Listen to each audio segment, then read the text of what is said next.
누가복음 17장 3절 4절입니다.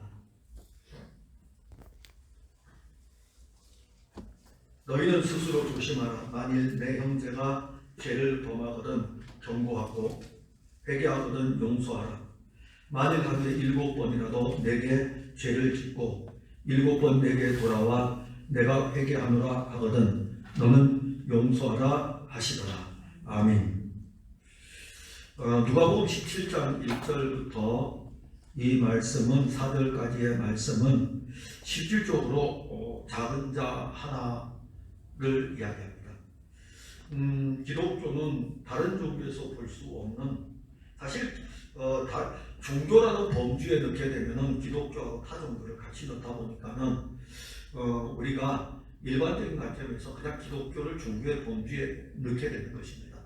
엄밀한 의미로는 종교라는 이 자체는 인간과 신의 관계인데, 다른 종교들은 거짓 종교라는 것이 인간이 만들어낸 신이고 인간 측에서 찾아가는 종교예요. 그래서 그 거짓 종교고, 기독교가 참 종교라는 것은 인간이 만든 신이 아니라 하나님은 영원전부터 계셨고 영원전부터 계신 하나님이 인간에게 찾아오신 것입니다. 그래서 계시의 종교라 그러고 참 종교, 내가 찾아가는 것이 아니라 하나님이 우리에게 찾아오신 거예요. 그래서 이 기독교만이 가지고 있는 특성이 있습니다. 이것은 기독교만이 가질 수 있는 유일한 거예요. 생명입니다. 생명. 즉 하나님의 아들 그리스도 예수, 그리고 그를 통해서 우리에게 주는 그리스도 예수의 생명, 그리고 그를 통해서 우리가 갖게 될 영원한 부활의 생명, 다른 종교에서는 볼 수 없죠. 그리고 이것은 우리에게 실제입니다. 어떤 종교의 형태의 틀로 남아있는 것이 아니라 우리에게 실제예요. 그래서 교회를 다니면서 생명이신 그리스도를 누리며 생명이신 그리스도를 기뻐하고, 이 생명이니까는 생명은 살아있는 거잖아요. 생명은 살아있는 거니까는 이 생명이 우리 안에서 일하는 거, 그리고 우리 안에서 사는 거, 이것은 아마 바울 서신의 가장 중요한 핵심일 것입니다. 내 안에서 생명이신 그리스도, 내 안에서 그리스도가 사신다. 저는 목회자이기 때문에 제가 참 주의해야 되는 것은, 성경을 저도 읽고 이제 그렇게 하지만은 이것이 제 지식으로 그칠까봐, 지식으로도 남아있을 수가 있어요. 책을 읽으면서, 신학서적을 읽으면서 지식으로 남아있을 수 있고, 말씀을 읽으면서 지식으로 남아있을 수 있고, 지식이 필요 없다는 것이 아닙니다. 그러나 그보다 더 들어가야 돼요. 이 말씀은 생명이시고, 이것이 다른 종교하고 비교할 때에 기독교만이 가질 수 있는 우월성이에요. 비교할 수 없는 우월성입니다.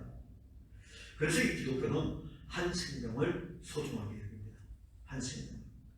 이미 누가복음 15장 1절부터 17장 10절까지가 한 테마입니다. 한 사건이에요.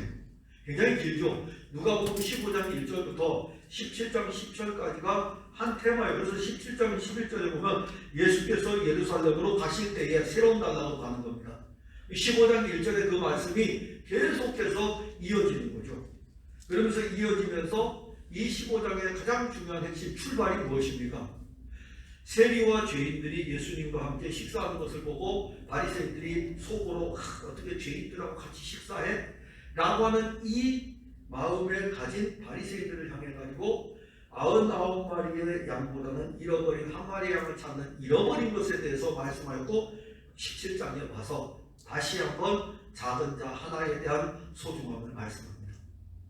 결국 예수님께서 15장 1절부터 17장 10절까지 이 말씀을 진행하여 나가는 데에는 한 생명의 소중함을 지금 말씀하며 전개를 해나갑니다. 예수님은 오늘 이 말씀을 계속 지지난주에 이어서 보게 되면 제자들에게 스스로 조심하라 이렇게 말씀했어요. 너희는 스스로 조심하라. 그러면 이제 이 말씀을 이해를 하려면 이 본문만 봐서 이해하기 힘들어요. 성경은 항상 앞뒤의 흐름을 전체를 다 봐야 됩니다. 어디서부터 이 글이 시작이 됐는지를 봐야 돼요. 자, 그러면은 17장 10절까지 하면 딱 끝나죠. 그 다음에 17장 11절부터는 예수님이 예루살렘으로 가실 때에 사마리아와 갈릴리로 가시다가 거기에서 나병 환자 10명이 예수를 만나서 다른 사건으로 전개가 됩니다. 그럼 15장 1절부터 17장 10절까지 전체의 내용을 통해서 17장 3절과 4절을 볼 수 있어야 돼요. 그래야 이 말씀의 의미를 압니다. 그래서 이 말씀 속에서 교차로 진행되죠. 제자들에게도 말씀하시기도 하고 서기관과 바리새인들에게도 말씀해요. 그리고 이 말씀을 제자들에게만 말씀하면서 제자들에게 말씀하는 건 맞는데 누가 옆에서 듣고 있습니까? 서기관과 바리새인도 듣고 있어요. 서기관과 바리새인들에게 예수님이 말씀하면 누가 듣고 있습니까? 제자들도 듣고 있어요. 그러나 누구에게 주는 말씀은 다르죠. 제자들에게 주는 말씀, 바리새인들에게 주는 말씀, 그러나 듣기는 다 듣고 있습니다. 그런데 오늘 이 교차되는 말씀 속에서 예수님이 너희는 스스로 조심하라, 왜 이 말씀을 했을까요? 자, 지금은 제자들이 이해를 못할 수 있어요. 저도 이걸 묵상을 하면서 왜 여기서 스스로 조심하라고 제자들에게, 지금 제자들에게 17장 1절에 보면 예수께서 제자들에게 이르시되, 3절에 너희는, 제자들이죠, 스스로 조심하라. 왜 이 말씀을 하셨을까? 지금 누구랑 지금 관계 안 되죠? 바리새인. 즉 제자들에게 너희도 바리새인화 될 수가 있다는 것을 지금 알려주는 거예요. 너희도, 자, 예수님이 지금 이 일을 진행하고 나면은 예루살렘으로 올라가시게 되면 십자가를 지시거든요. 그러면 이 말씀을 하실 때는 예수님 십자가를 질 사건이 얼마 안 남았어요. 그 다음에 예수님 부활하고 승천하셔요. 성령이 오십니다. 그때부터 예수님 안 계셔요. 제자들이 이제는 구속운동의 주역으로 활동을 하게 될 것입니다. 자, 그럼 뭐가 따라올 수 있을까요? 교회 가운데 높임을 받을 수 있겠죠. 왜냐하면 그 일이 벌써 한번 터집니다. 사도행전 3장에 가면 터져버려요. 예수님 승천하고 성령이 오시고, 그 다음에 베드로와 요한이 기도하러 올라갈 때에 나면서부터 안진병이 된 사람을 딱 고쳤다고요. 고치는 사건들이 딱 나오는 게 뭐죠? 왜 우리를 주목하여 보느냐? 예수님은요, 영원전부터 영원까지 계신 분이셔요. 이분은요, 우리를 다 아시는 분이셔요. 그래서 이 제자들을 알죠.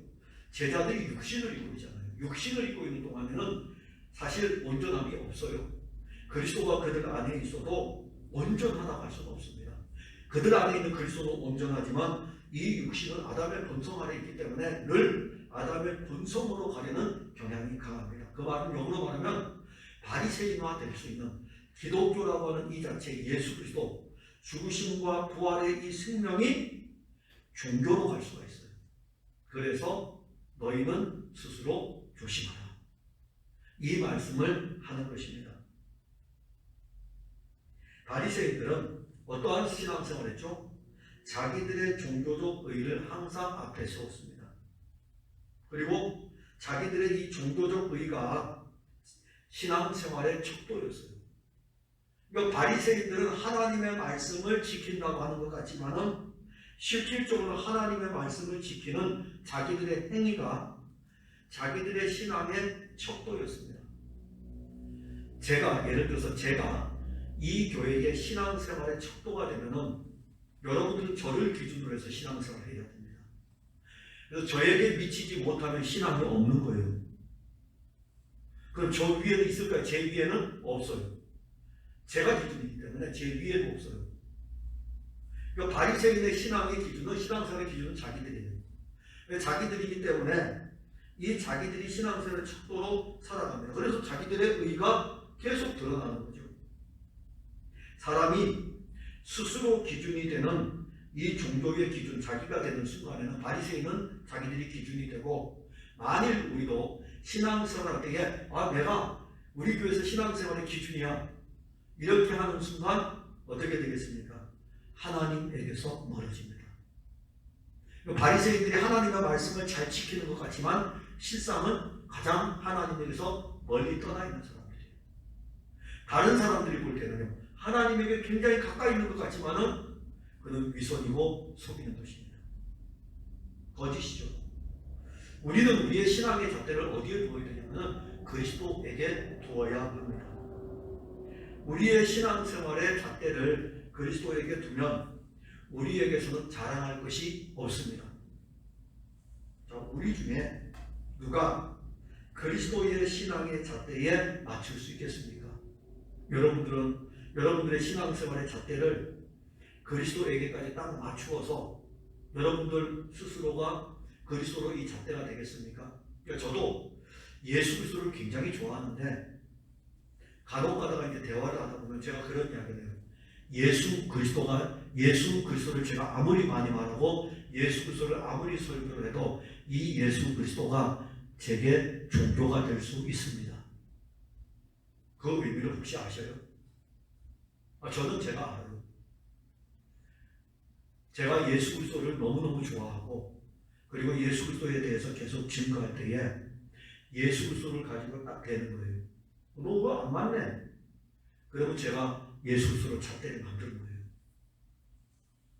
이거는 현대판 바리새인이죠. 무서운 거예요, 사실. 저와 예수 그리스도가 만나는 것이고 예수 그리스도의 생명으로 교통하는 것이고 이게 필요한 거지. 예수가 아무리 좋다고 해서 이 예수를 갖다가 다른 사람을 여기다 대고 탁탁 이렇게 맞추는 것은 제 신앙의 예수에다가 맞춰서 사람들을 평가하는 것입니다.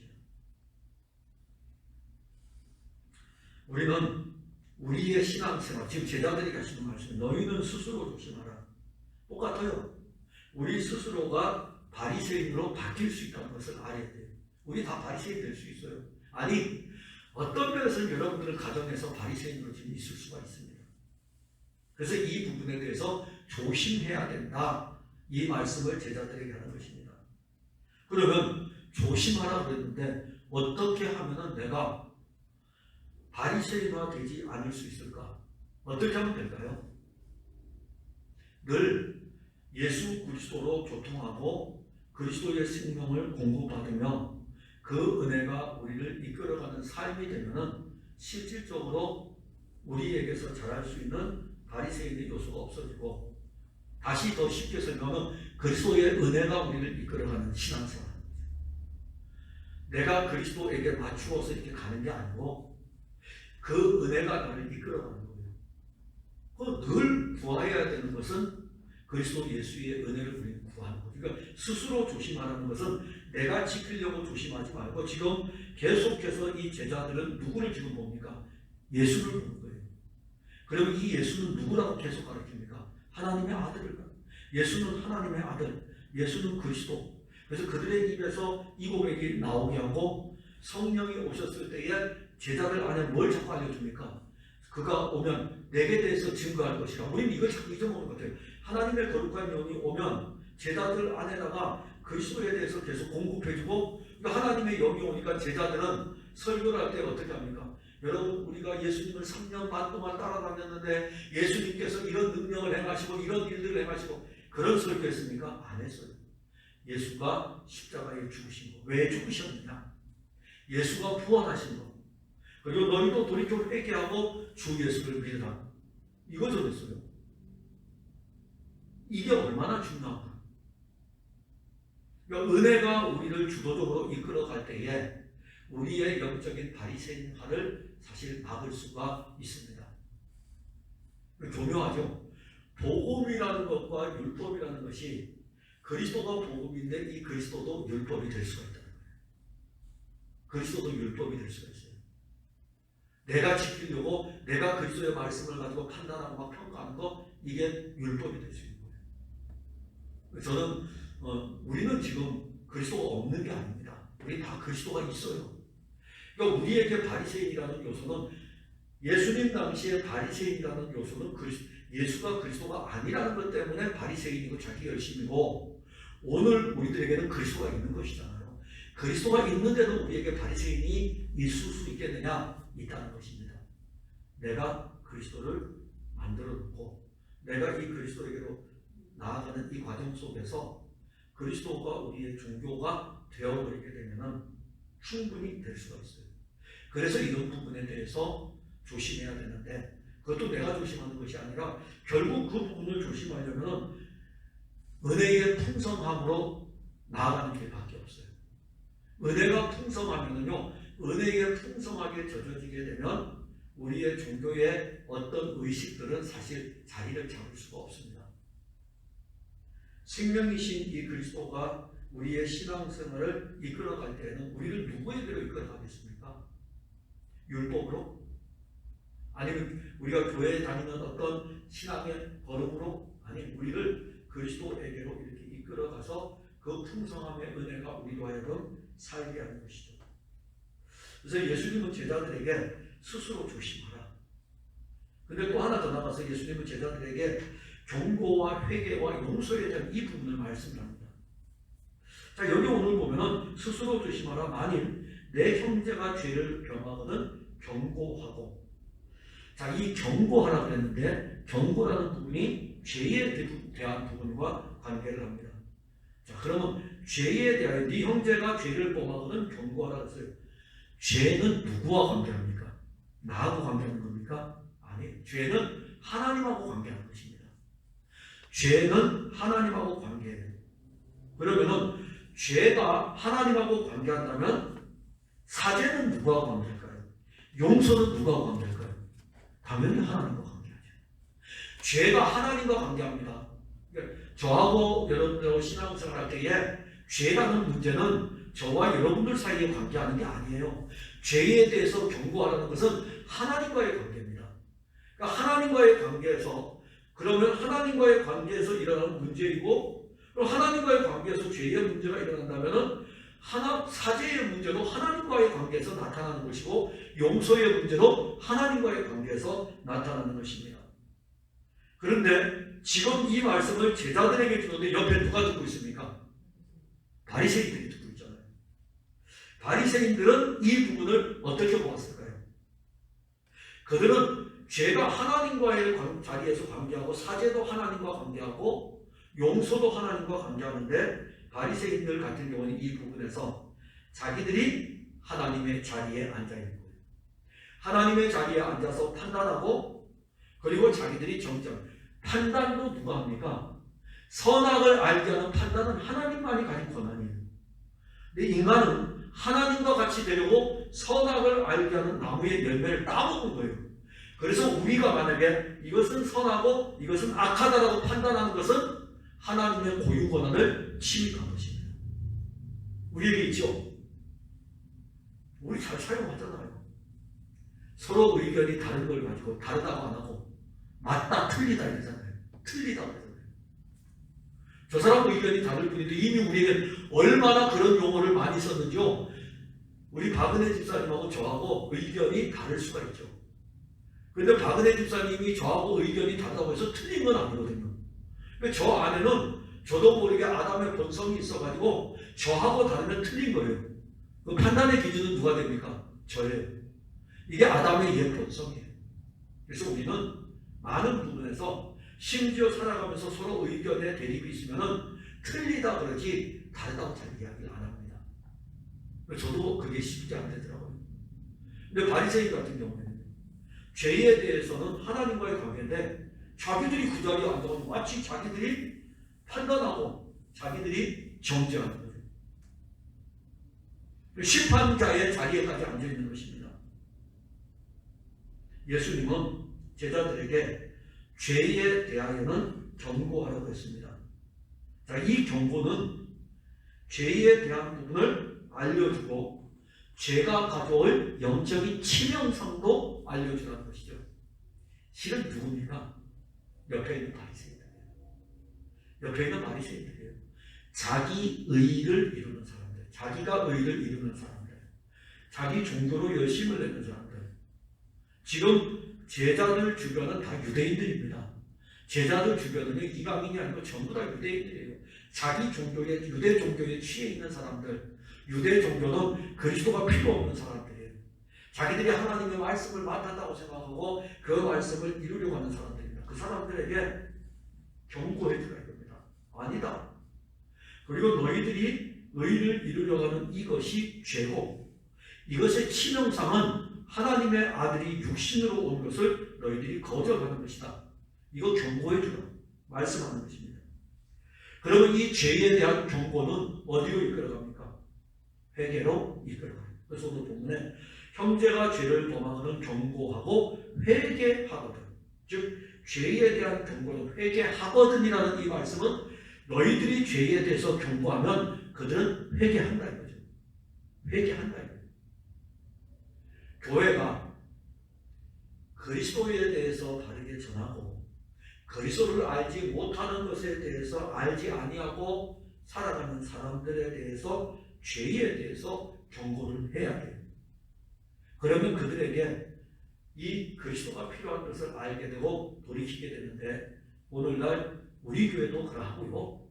한국 교회 자체가 죄에 대한 경고가 없습니다.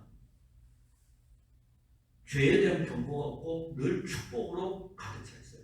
복을 빌어주는 거. 그래서 복을 선포하는 거. 복을 빌어주는 거. 이러면은 예수 믿으면은 이 복이. 근데 사실 그리스도를 만나려면 그리스도가 우리에게 필요한 것은 복이 먼저가 아니라 죄가 먼저입니다. 죄가 해결이 돼야 돼요. 그래서 죄에 대해서 경고하면 회개의 역사가 일어나고 회개 뒤에는 용서가 따라오게 되기 때문에 회복의 은혜가 있게 되는 것입니다. 근데 죄가 없어요. 죄가 없으면 복음이 필요가 없습니다. 죄가 없는데 예수 그리스도가 왜 필요합니까? 죄가 없는데. 하나님의 아들을 하나님이 왜 보내셨습니까? 우리에게 복을 주려고 보내셨습니까? 죄. 그래서 마태복음 1장에 아들을 낳으리니 이름을 예수라 하라. 두 번째는 뭐죠? 임마누엘. 뭐가 먼저입니까? 자기 백성을 저희 죄에서 구원할 자이십니다. 하나님이 우리와 함께 계시다. 예수가 먼저예요. 임마누엘이 뒤입니다. 죄에 대한 경고를 하고 돌이켜 회개한 그 사에게 용서하시면서 용서하면은 죄로 인해서 멀어졌던 것이 연합이 되잖아요. 연합이 되니까 함께 걷는 거 아닙니까? 그게 임마누엘이죠. 사실 그 안에 복음이 그 이름 안에 복음의 깊은 의미가 담겨져 있습니다. 그래서 죄에 대한 경고를 하게 되면 회개를 이끄는데 이 회개는 자 죄가 하나님과 관계하고 사죄도 하나님과 관계한다면은 죄에 대해서 경고하면 회개로 나아가면 이 회개는 누구와 관계하냐면은 하나님의 아들 지금 여기 말씀하시는 이분하고 관계합니다. 예수께서 제자들에게 이르시되 이분하고의 관계. 예수 그리스도가 이 문제를 해결하기 위해서요. 죄에 대해서 경고하면 이분이 바로 우리의 죄를 해결하실 분이다. 라는 것을 지금 말씀하는 것입니다. 그렇다면 회개는 뭡니까? 자, 바리새인들의 회개는 뭡니까? 회개는 내가 죄에서 돌이키는 것. 다시 말하면 안식일을 안 지켰으면 어떻게 하면 돼요? 안식일을 지키러 돌이키면 돼요. 이게 회개예요. 바리새인들이 볼 때는 이웃에게 구제를 하지 않았으면 이웃에게 구제를 하면 돼요. 바리새인들은 그거예요. 돌이키는 거예요. 그러면은 예수님이 말씀하는 여기에서의 회개는 죄를 경고했을 때의 회개라는 이 말씀은 내가 돌이키는 것일까? 어디로? 내 행위가 이렇게 가는 것을 반대 방향의 행위로 이렇게 걸어가는 하나님의 말씀으로 돌아가면 되는 것인가? 하나님의 말씀으로 돌아가야 되는데 잘 돌아가야 돼요. 말씀이 육신이 되어 오신 그리스도에게로 돌아가야 돼요. 내 죄를 가지고 누구에게로 가야 됩니까? 내 죄를 가지고 내가 말씀으로 가면은 나는 그 말씀을 지킬 수가 없어. 바리새인들은 그걸 가르치는 거예요. 너가 죄를 지었느냐? 그 죄를 가지고 하나님 말씀으로 가야 됩니다. 하나님의 말씀으로, 율법으로. 율법으로 가봤자 또 죄 짓는 거예요. 율법으로 가봤자 또 율법 또 어기는데요. 그래서 여기서 회개는 죄를 경고하고 난 다음에 바리새인으로는 고칠 수 없고 예수님은 고칠 수 있으니까 내게로 돌아야 됩니다. 이게 회개입니다. 진짜 회개는 그리스도에게로 돌이키는 것입니다. 그래서 우리가 왜 날마다 그리스도에게로 가야 되냐면은 회개가 거기에 있기 때문에 그러한 것입니다. 이것이 복음이에요. 복음. 회개라는 이 자체가 왜 복음이냐면은 내가 만약에 율법으로 간다면 이건 복음이 아니죠. 내가 또 지켜야 되는데 내가 율법으로 가면은 이거 못 지켜가지고 내가 이렇게 애쓰다가 다시 율법으로 또 들어가면 율법이 나에게 또 짐이 되는데, 그런데 복음은 그리스도에게로 가게 되고 그리스도는 우리 죄를 위해서 십자가에서 죽으시면서 다 이걸 성취하셨어요. 그래서 그리스도에게로 가는 것입니다. 자, 예수님께서는 그리스도에게 자기에게로 나오는 모든 자들을 다 용서하셔요. 이게 복음의 놀라운 능력입니다. 그러면 예수님에게로 나아간다는 의미가 뭘까요? 하나님의 아들에게로 가는 거 아닙니까? 하나님의 아들에게로 가는데 누가 먼저 왔습니까? 내가 먼저 하나님의 아들에게로 갔습니까? 그가 먼저 왔습니까? 그가 먼저 왔어요. 그가 먼저 왔기 때문에 우리는 그를 만나고 그를 만남으로 말미암아 우리는 그가 우리를 위해서 십자가에서 죽으신 은혜를 알게 되는 것입니다. 그래서 진참 회개는 우리를 그리스도로 계속 향하여 나아가게 하는 것입니다. 그리고 난 다음에 죄에 대한 회개는 용서로 연결돼요. 죄에 경고하고 회개하거든 용서하라. 만일 하루에 7번이라도 내게 죄를 지고, 하루에 7번 죄를 짓는 사람이 있을까요? 자, 바리새인들이 만약에 이 관점을 가졌을 때에 하루에 7번 죄를 지면은 너는 구제불능이야 이렇게 하는 거죠. 하루에 7번을 똑같은 죄를 어떻게 질까요? 하루에 7번을. 여러분들 혹시 하루에 7번 죄를 적은 적이 있나요? 정말 고맙습니다. 용서해 주셔서 고맙습니다. 돌아서고 난 다음에. 그래도 그 효과가 한두 시간은 갈 거 아니에요. 그러다가 또 넘어져요. 또 죄를 져요. 자, 2시간만 줘도 14시간이에요. 아니 14시간인데 그 다음에 자야 되죠. 산술적으로 말씀드리는 거예요. 근데 여기 7번은 바리새인으로는 용서할 수 없는 거예요. 그런데 바리새인들은 어떻게 하죠? 죄를 짓고 오면은 용서가 아니고 먼저 판단해요. 판단하고 정죄하고 심판합니다. 그래서 용서의 은혜가 없어요. 율법에서 여러분들 용서의 은혜가 있습니까? 율법은 용서의 은혜가 없어요. 여러분들이 율법으로 신앙생활 하면은 용서의 은혜를 입을 수가 없습니다. 율법은 용서가 없어요.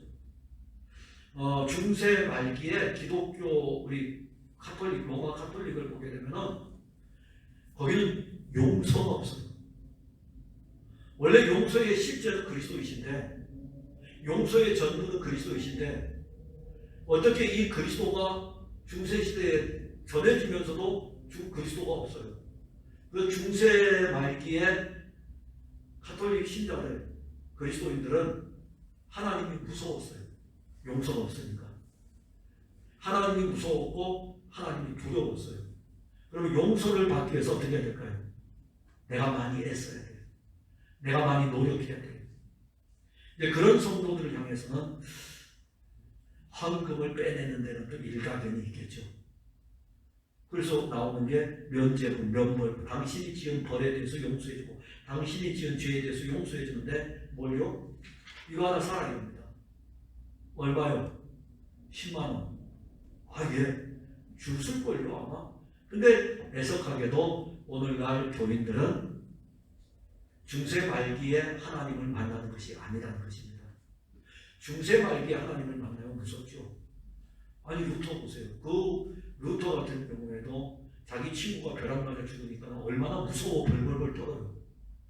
가뜩이나 하나님이 무서운 하나님이고 두려운 하나님인데 친구가 벼락 맞아 죽으니까는 하나님이 얼마나 무서웠겠어요. 그러면 어떻게 해야 돼요? 더 열심히 교회를 다니면 되죠. 루터는 그랬어요. 그렇게 생각했어요. 그래서 법학을 포기하고 신학을 공부했어요. 법학자로서 성공의 길을 포기하고 신학자의 길을 가요. 자, 신학자의 길을 가면서 얼마나 열심히 해서 기도 생활도 더 많이 하고 성경 읽기도 더 많이 하고 선행도 더 많이 하고 누구도 타의 추종을 부러워할 정도로 그렇게 합니다. 근데 그 문제는 해결이 될까요? 해결이 안 되죠. 이게 바로 율법이에요. 자기가 지켜서 자기가 의를 이루려 하는 거. 그래서 오늘날도 교인들 가운데 그런 사람들이 있더라고요. 내가 주일날 예배를 안 드려서 하나님이 나를 때리실 것 같아. 우리 교회에 그런 교인이 많았으면 좋겠어요. 그럼 주일을 안 범할 것 같아요. 주의를 범하면 하나님이 나를 다리를 부러뜨릴 것 같아. 차 운전을 하고 있는데 되게 불안해. 왜냐하면 주의를 범했기 때문에. 어떤 분은 그렇대요. 하나님이, 제가 알고 있는 어떤 분인데 그분이 그런 이야기를 해요. 자기가 아는 분인데 교회를 식당 일을 다니는 거예요. 식당 일을 다니다 보니까 주의를 못 지켜요. 주의를 못 지키니까는 늘 어려워요. 얼마나 어렵겠어요. 식당에서 일을 해야 되고. 그러니까는 11조도 못 드려요. 2개가 딱 걸렸어요. 주일과 11조가 딱 걸렸어요. 그 다음에 나오는 게 뭘까요? 그래서 우리 집은 늘 힘들고 못 사나 봐요. 그게 딱 나온 거예요. 그런 성도들 받으면은 참 좋은데, 그죠? 목회자로서는 그냥 막 더 이렇게 하나님은 얼마나 무서운 하나님이지만 설교를 해가지고 끌고 가면 되는데, 한국교회 성도들이요, 그렇게 사로잡혀 있어요.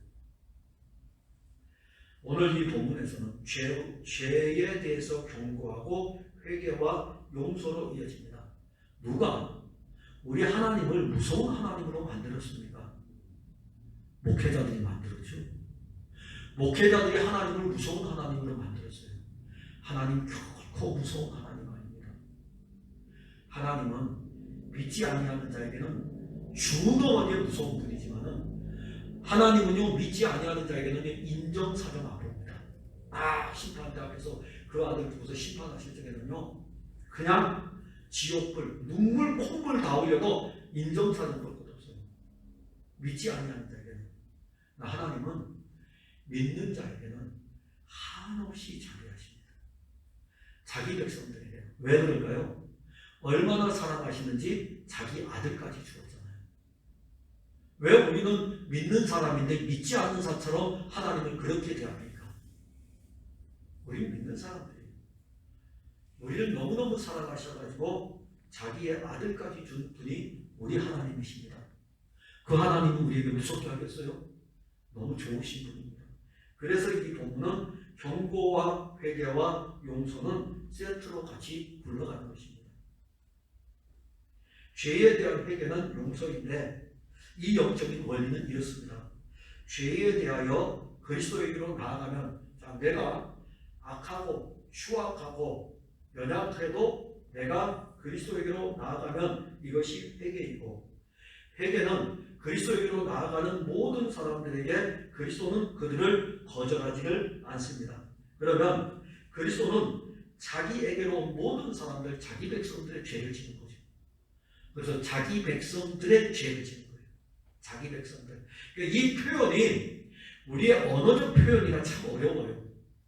어떤 의미에서 보면 이 사람들은 창세전에 택함을 받은 사람들이에요. 원래는 창세전에 택함을 받은 사람들이 아니면은 죄에 대해서 그리스도께로 나갈 수 있는 사람이 한 사람도 없습니다. 영적인 원리는 거기서 출발해요. 그러니 그리스도에게로 나가는 것도 은혜예요. 선택된 것도 은혜고, 죄를 알고 용서해 주실 그리스도에게로 나가는 것도 은혜고, 그 다음에 그 그리스도가 십자가에서 이 모든 것을 완결하시는 것도 은혜입니다. 결국 대속의 은혜가 우리에게 풍성하게 흘러넘치게 됩니다. 그리스도의 대속의 은혜는요, 오늘 본문에도 나와 있지만은 사람이 용서할 수 없는 그 용서도 십자가에서 이루십니다. 여기는 하루에 7번이라 하지만 다른 복음서에서는 70번에 7번도 용서하는 것은 제자들은 할 수 없어요. 누가 합니까? 하나님의 아들 그리스도만이 해주실 수 있는 것입니다. 여러분들의 70번에 7번도 용서해 주십니다. 여러분들의 오늘 한 해에 7번도 다 용서해 주십니다. 그래서 우리가 어디로 가야 돼요? 여러분들 바리새인한테 가나요? 그리스도에게로 가나요? 자, 이 두 부분이에요. 세리와 죄인들이 있어요. 세리와 죄인들은 바리새인에게 가봤거든요. 맨날 손가락, 이 죄인들, 하나님 앞에서 쓸모없는 인간들, 항상 그렇게 하잖아요. 그런데 예수님은 그들을 다 받아들였어요. 누구에게로 가겠습니까? 바리새인의 종교에게로 가겠습니까? 그리스도의 복음에게로 가겠습니까? 바리새인의 옷을 입게 되면 우리를 더 무겁게 합니다. 신앙생활을 더 힘들게 합니다. 누구의 옷을 입어야 될까요? 갈라디아 교회 표현. 남자도 아니고 여자도 아니고 종도 아니고 주인도 아니고 우리는 그리스도로 옷을 입었느니라. 신분이죠. 남자의 옷이 있고 여자의 옷이 있고 주인의 옷이 있고 종의 옷이 있는데 우리는 이 모든 옷이 아니라 그리스도로 옷 입었다. 그래서 우리는 그리스도의 사람이니라. 이보다 더한 회복이 어디 있겠습니까? 죄에 대해서 경고하고 회개하고 용서하면 회개의 은혜는, 그 용서의 은혜는 회복으로 나아가는 것입니다. 사랑하는 성도 여러분, 이 일을 작은 자 하나, 그 사람이 바로 우리들이에요. 하나님의 아들 그리스도는 율법이나 그 다음에 종교의 의무로 하고 있는 바리새인들을 우리에게 소개한 것이 아니라 하나님의 아들 그리스도 자신을 우리에게 알려주어 가지고 제자들에게 너희들 앞으로 신앙생활 하면서 스스로 조심해라. 첫째는 우리도 그렇게 될 수 있어요. 그래서 우리에게 그리스도가 필요한 것이고, 또 하나는 그분이 우리의 죄를 용서하시고 그분이 우리를 그리스도에게로 돌이키게 하셨기에 그 용서의 은혜가 우리의 신앙을 또 회복을 시킵니다. 그 은혜를 입은 분들이 바로 여러분들입니다. 그래서 하나님을 무서워하지 마세요. 하나님은 우리에게 너무너무 좋은 분이십니다. 기도하겠습니다. 하나님, 은혜와 사랑을 감사합니다. 우리가 신앙생활을 해나갈 때에 우리 안에는 참 육신을 입고 있는 동안에는 바리새인적인 모습들이 자리를 잡을 때가 있습니다. 우리 스스로가 지금 예수 믿는 것을 의롭다고 생각할 때가 있습니다. 우리 스스로가 의를 세워갑니다. 그리스도가 의인데 이 그리스도의 의가 충만한 것이 아니라 그리스도에게로 가져가서 마치 내가 그리스도에게로 가져간 것이 의롭다고 생각할 때가 있습니다. 이런 바리새인의 모든 모습들은 하나님께로 나아가는데 거치는 돌될 뿐입니다. 지금 우리에게 필요한 것은 예수 그리스도이고 우리는 예수 그리스도에게로 늘 나아가고 그리스도가 공급하는 그 은혜를 힘입어 그리스도와의 관계 속에서 회복의 은혜를 입고 이 회복의 은혜를 통해서 기뻐하며 즐거워하면서 믿음 생활을 하는 것입니다. 우리 가운데 그동안 종교라는 그 억압에 눌려서 하나님이 무서웠던 사람들이 있습니까?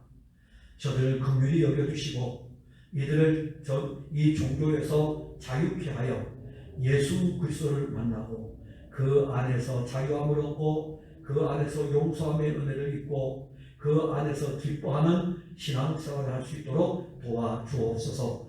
예수님 이름으로 기도하옵나이다. 아멘.